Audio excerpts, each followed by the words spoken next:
මම පොඩි වීඩියෝ එකක් කරන්න කියලා හිතුවේ. ඇක්නීස් තියෙන කෙනෙක්ට කොහොමද ඒ වගේ ස්කින් සිටුේෂන් එකකින් තමන්ගේ ස්කින් එක සුවපත් කරගන්නේ කියලා කියන්න.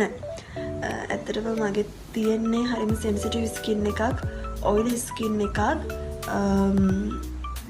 2025 පෙබරවාරි වගේ වෙද්දි මගේ ස්කින් එකේ ගොඩාක් ඇක්නිස් තිබ්බා. ඒ ඇක්නිස් වලින් ගොඩාක් මාක්ස් හිටලා තිබ්බා. හැබැයි දැන් මේ වෙද්දි මගේ මුහුණේ ඇත්තටම ඇක්නිස් නැහැ. මාක්ස් හරීම පොඩියට මාක්ස් තියෙනවා. මේ වෙලාවේ මම මොනවත් එම ෆවුන්ඩේෂන් මොනවත් ඇප්ලයි කරලා නැහැ. මේ සමහර තැන්වල මාක්ස් තාම තියෙනවා. හැබැයි ඇක්නිස් නැහැ ස්කින් එකේ. එතකොට ඔයගලන්ට දැන් මේ ස්ක්‍රීන් එකේ පැත්තක පේන්නේ 2025 අවුරුද්දේ මුල් කාලේ මගේ ස්කින් එක තිබ්බ විදිහ. ගොඩාක් පිම්පල්ස් ඇවිත් තිබ්බා. මගේ ගොඩාක් අර අඳුරු සමක් නෙවෙයි තියෙන්නේ. ඒ නිසා සාමාන්‍යයෙන් ඇක්නිස් ආවහම රතු වෙලා ඊට පස්සේ ඒක කළු වෙලා ඒ පැල්ලම ගොඩ කාලයක් මගේ මුහුණේ තියෙනවා. එතකොට ඒ තත්ත්වෙන් මම කොහොමද මගේ මුහුණ මේ දැන් තියෙන තැනට අරගෙන ආවේ කියලා කියන්නයි මම යන්නේ. ඇත්තටම ඇක්නිස් තියෙන කෙනෙක් තමයි දන්නේ ඒක කොච්චර මානසික වදයක්ද. ඒක නිසා කොච්චර සමාජයට මුණ දෙන්න තමන්ට කොච්චර අමාරුද. කණ්ණාඩියකින් මුණ බලන්න තමන්ට කොච්චර අමාරුද. සෙල්ෆ් කොන්ෆිඩන්ස් කියන එක නෑ ඇත්තටම. ඒ වගේ හැමතැනම මුණ පුරා පැල්ලම් තියෙද්දි හැමෝම මහද්දි වගේ මුණට මොකද වෙලා තියෙන්නේ කියලා. ඒක හරීම අමාරුයි. ඒක අනිත් පැත්තෙන් මානසිකව හරීම අපිව ડિප්‍රෙස්ඩ් වෙන දෙයක්. මට නම් දැනුනේ එහෙමයි. ඉතින් මගේ මූණ ඇවිල්ලා මම දන්න කාලේ නම් ඇක්නිස් එකක් එහෙම එනවා. ඉතින් සතියකට එකක්, සති දෙකකට එකක් එහෙම එනවා. ඒ ඇවිල්ලා ඒක චූටි පැල්ලමක් හිටලා එහෙම යනවා. ලොකු ඉෂුව එකක් තිබ්බේ නෑ. හැබැයි මොනවත්වත් එහෙම ගාලා නෙමෙයි. නමුත් මේ ගිය අවුරුද්දේ ගොඩාක් ඇක්නිස් එන්න පටන් ගත්තා. ඒක නිකන් ලෙඩක් වගේ මූණ නිකන් පැපොල වගේ ලෙඩක් හැදිලා වගේ මූණ ගොඩාක් ඇක්නිස් ඉතින් හැමතැනම පැල්ලම් එහෙම තිබ්බා.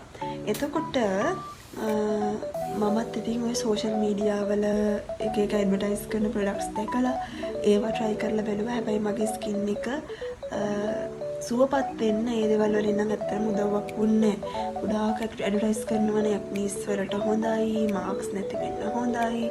ඇත්තටම ඇක්නිස් තියෙන කෙනෙක් නම් ඔයාට දැනනවා නම් ඔයාගේ ස්කින් එකේ ඇක්නිස් එන්න වැඩි වෙනවා කියන එක මම ඔයාට කරන සජෙෂන් එක තමයි ඩොක්ටර් කෙනෙක්ව හම්බෙන්න කියන එක. ඇත්තටම මම මුලින්ම ඩර්මටොලොජිස්ට් කෙනෙක්ව හම්බුණා. හැබැයි එතනින් කරපු ට්‍රීට්මන්ට්ස් වලින් මගේ ස්කින් එකේ ලොකු වෙනසක් සිද්ධ වුණේ නැහැ. මම මයික්‍රෝනීඩ්ලින් ට්‍රීට්මන්ට්ස් 5ක් විතර කළා. එක ට්‍රීට්මන්ට් එකකට රුපියල් 15000ක මුදලක් ගියා. හැබැයි මගේ ස්කින් එකේ ලොකු වෙනසක් වුණා කියලා කියන්න බෑ. පිම්පල්ස් එක පොඩ්ඩක් අඩු වුණා. හැබැයි ඉතින් මේ ට්‍රීට්මන්ට්ස් නතර වුණාට පස්සේ එතන එක ට්‍රීට්මන්ට් එකක් කරලා සාමාන්‍යයෙන් සතියක් දෙකක් වගේ යදී ආයි ඇක්නිස් ආවා. එතකොට මම ඊට පස්සේ ඩර්මටොලොජිස්ට් කෙනෙක් නෙවෙයි. නමුත් වෙනත් වෛද්‍යවරයෙකුට ගිහිල්ලා මගේ මේ ස්කින් කන්ඩිෂන් එක පෙන්නුවා. ඒ පෙන්නුවට පස්සේ එයා මට ප්‍රෙස්ක්‍රයිබ් කළා යම් බෙහෙත් වගේක්. මම ඒවා ඊට පස්සේ දිගටම පාවිච්චි කළා. එතකොට ඒ වගේම තමයි ඇත්තටම මගේ ස්කින් එක සුවපත් වෙන්න පටන් ගත්තේ. මම ඒ බෙහෙතුත් ඕගලන්ට පෙන්නනවා මේ වීඩියෝ එකේදී. හැබැයි මගේ උපදේශය තමයි මගේ ස්කින් කන්ඩිෂන් එක වෙනස්, මගේ ඇක්නි ලෙවල් එක වෙනස් තිබ්බා. එතකොට සමහර විට ඔයාගේ තියෙන්නේ මගේ ලෙවල් 3 වගේ තිබුණා. ඔයාලා ලෙවල් 4 වගේ වෙන්න පුළුවන්. නැත්තම් මගේ තියෙන්නේ සෙන්සිටිව් ඔයිලි ස්කින් එකක් වුණාට ඔයාගේ තියෙන්නේ ඩ්‍රයි ස්කින් එකක් වෙන්න පුළුවන්. ඒ නිසා මේ බෙහෙත් සමහර විට ඔයාට ඒ විදිහටම ගැලපෙන්න ප්‍රති වෙන්න පුළුවන්. ඒ නිසා මගේ සජෙෂන් එක තමයි ඔයගොල්ලෝ ඩොක්ටර් කෙනෙක්ව හම්බෙලා ඔයගලගේ ස්කින් එකට ගැලපෙන විදිහේ ට්‍රීට්මන්ට්ස් ගන්න කියන එක. කොහොම නමුත් මට දුන්න බෙහෙත් මම පෙන්නන්නම්. මට දුන්න මෙන්න මේ ෆේස් වොෂ් එක. මට ඇත්තටම බොන්න එහෙම ඩ්‍රග්ස් දුන්නේ නැහැ. ෆේස් වොෂ් එක දුන්නා. මේකේ නම රිෆ්‍රෙෂ්. මේක 10 ගාණක් වගේ වෙන්නේ. එතකොට මේකට ඇත්තටම මං කියවනේ මගේ ස්කින් එක හරිම ඔයිලි කියලා. මගේ මූණේ තිබ්බ තෙල් සේරම අයින් වෙලා මූණ හරිම සැහැල්ලු වෙනවා. මූණ හොඳට ක්ලීන් වෙනවා වගේ දැනුණා මට මේකෙන් හොදද්දි. ඊට පස්සේ මට කිව්වා මූණ සෝදලා උදේට සහ රැට මෙන්න මේක ටී ට්‍රී මයිසින් මේක නම් ඔයගොල්ලෝ දන්නවත් ඇති. ටී ට්‍රී මයිසින් මෙන්න මේක පාවිච්චි කරන්න කියලා මට කිව්වා. එතකොට ඒකත් සාමාන්‍යයෙන් මට ගාන නම් මතක නැහැ. දැන් 1800ක් වගේ මං හිතන්නේ මේක. ඊට වඩා අඩුත් දන්නෙත් නෑ. මට දැන් හටම ගාන මතක නෑ. දැන් මේ තාම තියෙනවා මේ ගත් එක. ඊට පස්සේ සහ ඒක ගාලා අවුවේ යන්න එපා, ලයිට් එළියේ ඉන්න එපා කියලා මට කිව්වා. මේ විදිහටම කළා. ඊට පස්සේ හැමදාම රැට මෙන්න මේක. මෙන්න මේ ඇක්නි ෆ්ලෑම් කියන ජෙල් එක දැන් මම නම් සාමාන්‍ය කරේ ටීටී මයිසින් එක ගාලා ඉවර වෙලා පැය දෙකක් වගේ හිටියට පස්සේ මූණ ආයෙ හොඳට හොදලා තමයි මේක ඇප්ලයි කළේ. මේක හරියම චූටි ප්‍රමාණයක් ඇක්නිස් තියෙන ඒරියාස් වල විතරක් අරගෙන ඇප්ලයි කරන්න කියලා තමයි මට කිව්වේ. මුල් දවස්වල නම් මේ දේවල් පාවිච්චි කරද්දී මගේ මූණ ගොඩක් ඩ්‍රයි වුණා. මූණ හැම යන්න ගත්තා. දන්න ගත්තා. නමුත් දවස් කිහිපයක් යද්දි මගේ මූණ එකට හුරු වෙනවා කියලා මට දැනුණා. මම ඊට පස්සේ දිගටම පාවිච්චි කරගෙන ගියා. ඩොක්ටර් සාමාන්‍යයෙන් මාස 3න් 3ට අපේ ප්‍රෝග්‍රස් එකක් තියෙනවද කියලා බලන්න එන්න කියනවා. එතකොට ඒ ගියාම සමහර ලාවට එයා බෙහෙත් වෙනස් කරනවා. දැන් මට මුල් දවස්වල දුන්නේ ඇක්නි ෆ්ලෑම් නෙවෙයි, බෙන්සෝයිල් පෙරොක්සයිඩ් විතරක් තියෙන ජෙල් එකක් තමයි. මට ඒක නම මතක නෑ. මුල් දවස්වල දුන්නේ ඒක. මේක ඇඩපලින් ප්ලස් බෙන්සෝයිල් පෙරොක්සයිඩ් තියෙන එකක්. එතකොට මට ඊට පස්සේ මුල් මාස 3න් පස්සේ දිගටම පාවිච්චි කරන්න දුන්නේ මෙන්න මේක. ඊට පස්සේ මම මේ දේවල් ඒ විදිහටම පාවිච්චි කරගෙන ගියා. කාලයක් එක පාවිච්චි කරන් යද්දි සාමාන්‍යයෙන් මාස 6ක් වගේ යද්දි ඇත්තටම මගේ ස්කින් එකේ ඇක්නිස් එන එක නැවතුණා. සාමාන්‍යයෙන් මාසයකට එකක් දෙකක් වගේ එනවා. ඒ ඇරුණාම අර දැන් මගේ කලින් සිටුේෂන් එක ගත්තාම සමහර දවස් තිබ මූණ එකපාර ඇක්නිස් 6-7 ඇවිත් තියෙනවා. ඒක ඇත්තටම හරිම මූණ රිදෙනවා, හරිම පේන්ෆුල්.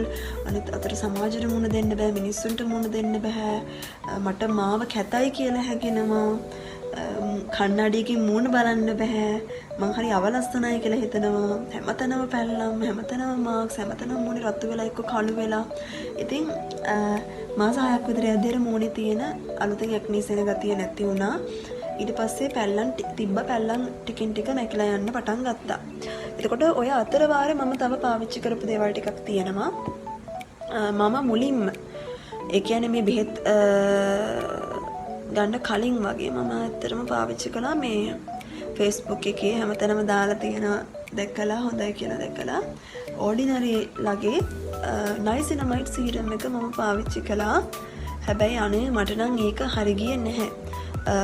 නයිසිනමයිඩ් වලට මගේ ඇක්නිස් එන එක වැඩිවීමක් වුණා කියලා තමයි මට නම් හිතුනේ. මම ඊට පස්සේ ඒක පාවිච්චි කරන එක නවත්තලා දැම්මා. නමුත් මෙන්න මේක නම් මට හරි ගියා. ඕඩිනරි ලගේ පේනවත් දන්නේ. ඕඩිනරි ලගේ සැලිසිලික් ඇසිඩ් එක. සැලිසිලික් ඇසිඩ් එක මේක අපේ අර පෝසස් එහෙම බ්ලොක් වෙලා තියෙනවා නම් මූණේ ඒවා ක්ලීන් වෙනවා. මේක හොඳයි කියලා මට හිතුණා. මේකෙන් ඒ කියන්නේ මූණ සුදු වෙන්නේවත් එහෙම මොනවාක්වත් නැහැ. නමුත් මට හිතුණා මගේ අර ස්කින් එක සුවපත් වෙගෙන යන එකට මේක උදව්වක් වුණා කියලා මට හිතුණා. මොකද මේක පාවිච්චි කළා කියලා ඇක්නිස් ආවේ නැහැ. ඒ වගේ ප්‍රොබ්ලම්ස් මට ඇතිවුන්නේ නැහැ. ඊට පස්සේ ආයේ ටික කාලයකදී මගේ හැම සාමාන්‍යයෙන් හරිම සෙන්සිටිව්. එතකොට මට මොනවාක්වත් එහෙම ක්‍රීම්ස් එහෙම පාවිච්චි කරන්න බෑ. ගාපු ගමන් පිම්පල්ස් එනවා. ඇලර්ජි වෙනවා වගේ වෙනවා. ඊට පස්සේ මගේ යාළුවෙක් මට රෙකමන්ඩ් කළා ජැනට්ලාගේ මෙන්න මේක ෆෙයර් ඇන්ඩ් නැචරල් ෆෙයර්නස් ක්‍රීම් එක. මේක ඇත්තටම හරි පුංචි ගාණක් වෙන රුපියල් 750ක් වගේ. ඒ නිසා මම මුලින් ගන්නත් ඒ කියන්නේ මේක අර ටිකක් ඒ කියන්නේ බජට් ක්‍රීම් එකක්. මගේ අර ස්කින් එකත් ඇවිල්ලා එහෙම ටිකක් අර හැම ක්‍රීම් එකක්ම වගේ ගන්න ඒ කියන්නේ හැම ක්‍රීම් එකකටම වගේ ඒක ඇප්ලයි කරන්න බෑ මගේ ස්කින් එකේ. ටක් ගාලා ඇක්නිස් එන්න බලනවා. ඒ නිසා මම හරි ඒ කියන්නේ ඩවුට් එකකින් තමයි මේක පාවිච්චි කරන්න පටන් ගත්තේ. හැබැයි අනේ නැහැ. මේක හරියම හොඳ ක්‍රීම් එකක්. මේකට මම කියන්නේ මාව සුදු වුණා කියලා. හැබැයි මගේ ස්කින් එකේ තියෙන ඩල් ගතිය, ඩාර්ක්නස් එක අඩු වුණා. දැන් මේ බෙහෙත් වලට ටිකක් ස්කින් එක කළු වෙන්න බැලුවා. මේකෙන් ටිකක් අර ස්කින් එක ආය මගේ තිබ්බ කලර් එකටම වගේ ආවා. මගේ ස්කින් එක ඊවන් වුණා. ඒ කියන්නේ ස්කින් එකේ තැන තැන තියෙනවනේ කළු පාට පැල්ලම්. අන්න ඒව හැම ටිකක් මැකෙනවා කියලා හරීම හිමීට හැබැයි වෙන්නේ. එහෙම මැකෙනවා කියලා මට මේක පාවිච්චි කරද්දි දැනෙන්න ගත්තා. මම දැන් සෑහෙන කාලයක් තිස්සේ මේක පාවිච්චි කරනවා. මට එහෙම ඇක්නීස් ඒ වගේ කිසිම ප්‍රොබ්ලම් එකක් නැහැ. හොඳයි කියලා මට හිතෙනවා මේ ක්‍රීම් එක. මොනේ තියෙන අර පැල්ලම් මකා ගන්න දැන් තාමත් මගේ තියෙනවා චූටි පැල්ලම් ටිකක්.